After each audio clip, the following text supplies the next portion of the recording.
Hey guys, this is Steve from TikToking. I wanted to come back and check in on a little market update here. We're in the middle of July. We're months into this kind of coronavirus, crazy 2020. And I have to say, I was wrong. Now, that's not so easy to say, but I had to bring it to you guys first. You may have remembered that a few months ago, I made a video on why I wasn't buying and kind of pessimistic look at what was going to happen in the next few months in the watch market. And I just missed it. I was wrong on that one. And the reality is things are kind of on fire still. So let's dig into it. I don't want to get too far into politics, but obviously you have to get into kind of the macro economy a bit to discuss these things. When I made my podcast a while back, my whole idea was that we just didn't really know what was going to happen, and therefore the liquidity had kind of come out of the watch market and it made it too risky to buy into anything. I thought that there was going to be kind of a cascading liquidity problem in the world generally, and that just hasn't materialized. Now, that's not to say that it's not going to at some point, because there's obviously a lot of ways this can still go wrong. But what we've actually seen is that central banks kind of all over the world have pumped a bunch of money in, plus overall consumption has come kind of way down. Just think based on things like travel in the summer that people aren't doing. So that combined with the fact that a lot of people never lost any income, or they lost only a little bit, plus the fact that there's a lot of stimulus coming from everywhere, and you basically have people feeling pretty flush right now, or at the very least optimistic for the future. And the reality is that that's had a pretty positive, if not neutral, effect on the watch market. I mean, watches were pretty hot over the last couple years even, and certainly even the last few months before COVID happened. And so I thought that was going to cool it off, but it definitely hasn't. You're still seeing really strong sales in almost every category. You have certain things like Journe, which is totally on fire. Nautilus, I thought was going to take a big tumble, and it hasn't really, maybe pulled back a little bit, but still pretty strong there. Richard Mille is as strong as ever. So all Steel Rolex still as strong as ever. So basically you had, I think, a few things come together. First of all, like I said, overall wealth hasn't really gone down that much. Now, for some people, I'm sure it has dramatically. Some people have made a lot of money. I wish Elon Musk bought watches, because he's certainly made a lot of dough in the last few months. But so, maybe a little down here, maybe a little up here. But in general, the stock market's doing really well. So that's a good gauge of kind of personal wealth in this area. And then you have the total contraction of supply. So all the factories shut down. And so you don't really have new watches coming onto the marketplace. You have a lot of the authorized dealers all over the world have been shut down. So it's pushed watch buyers onto the internet a lot more, where they come across people like me or other kind of competitors. I don't really feel like there's a lot of competition in this realm. They're all my friends. We do business. But, people like me. And the reality is, look, I think I provide my customers better service than any retailer does. Now, if your idea of service is to go in and have a nice sit in a nice store somewhere and maybe drink some free whiskey, that's a little bit different. But if you want actual watch knowledge and somebody to take care of you in the buying process of something, I think me and people like me are tough to beat in that respect. So you've had more and more people come in this direction. Plus you've had people at home in front of their computer with a lot of time to just do research. And like I've been saying for years, when people really research and they look to actually truly find what's good, not just what is marketed to them, they come across this area of independent watchmaking because this is where the really good, really interesting stuff is. So I think all of that has come together, and what you have are kind of motivated buyers who have had time to think, had time to research, have some cash in the bank. There's also no good place to put cash in the world right now. You don't really want to hold a ton of cash when there's potential inflation. Real estate's now slow. The stock market, like I said, is really high. It doesn't really make you want to buy in. Whatever, over and over again. I'm not a financial manager here. So, but you know, if you're sitting with a bunch of cash, you know that it doesn't necessarily, there's no clear thing to do with it.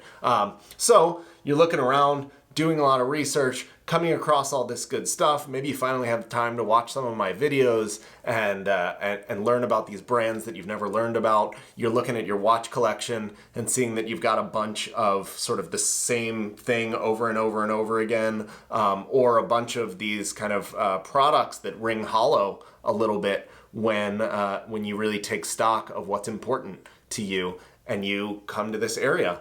And I'm seeing that more and more and more. And so the reality was that I was wrong, and I missed it a little bit because the last few months have not been slow for, maybe a little bit slow for me transaction-wise. A weird thing that I didn't expect also was that people have not really been selling watches nearly as much. So I haven't been offered the same amount or quality of watches that I usually was. I don't 100% know what that is. So maybe things in terms of volume have been a little bit slower, but I don't think demand has ever been higher, especially in this area.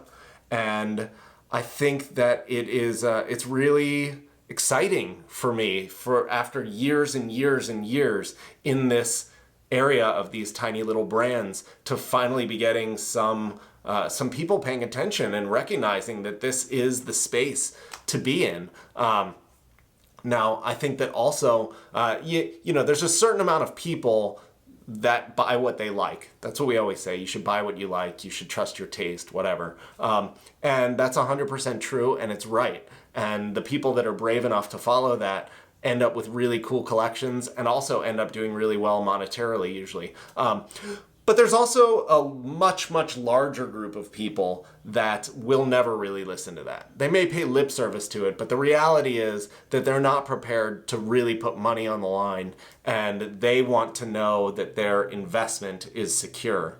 And I think that more and more that's getting proven to people as, this is one of the good things of auctions, which I've talked a lot of, there's a lot of bad things about the auctions, and I would never take like a single auction price as being representative of the value of something. But more and more people are seeing independent watches do well in public sales.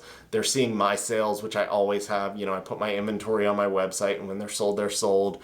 They're seeing, people like Collected Man or whomever else who put their inventory on their website, and when they're sold, they're sold. And they're seeing that these watches, they do move. They sell at good prices. If you were lucky enough to buy, any Journes at any point, basically, up until now, you've made money.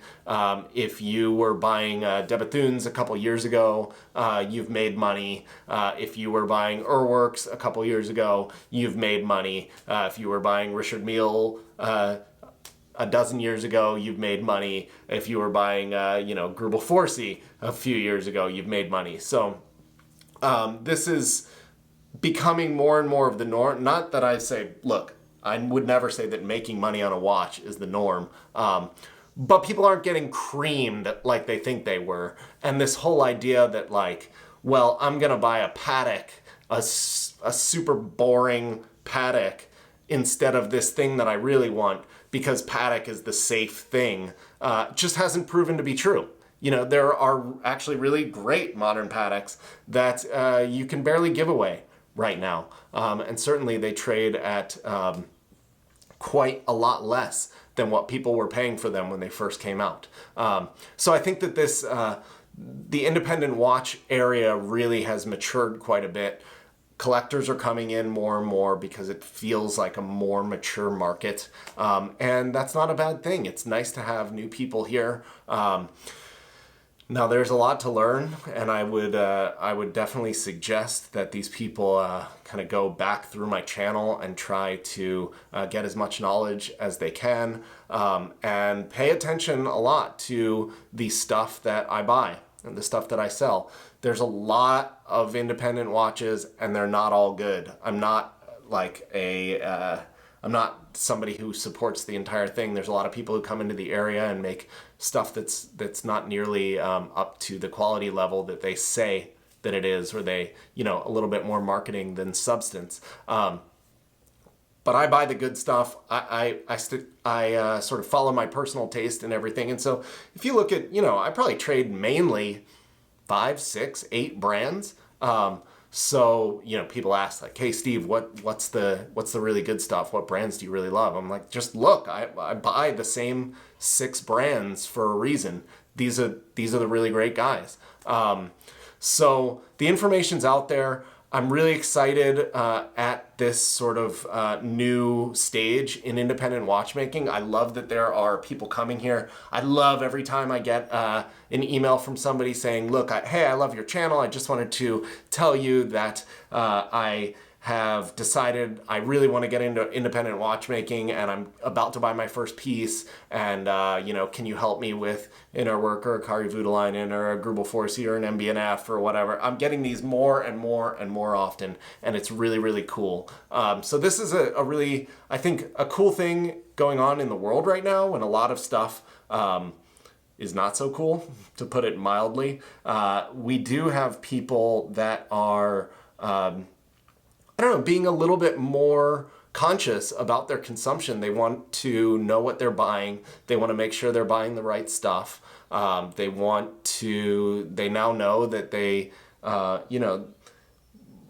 in this experience when we've all been at home, these sorts of things, you find a little bit more intimate relationship with the things that you own. If you have a watch and maybe you're just wearing it a lot at home and spending time with it, or a car or whatever it may be. I think it's really narrowed people's focus onto what it is that they value and what matters in the world. And supporting independent craftspeople is a really cool thing, and getting a product that has a little bit of somebody's soul in it is it's just a different animal. And so that's what I've been trying to toot the horn of for this whole time, and I'm really glad that people are finally finding it, and I'm glad that everybody is still doing pretty well, rolling through this as best we can, flourishing and prospering, keeping your businesses going and people employed, and just not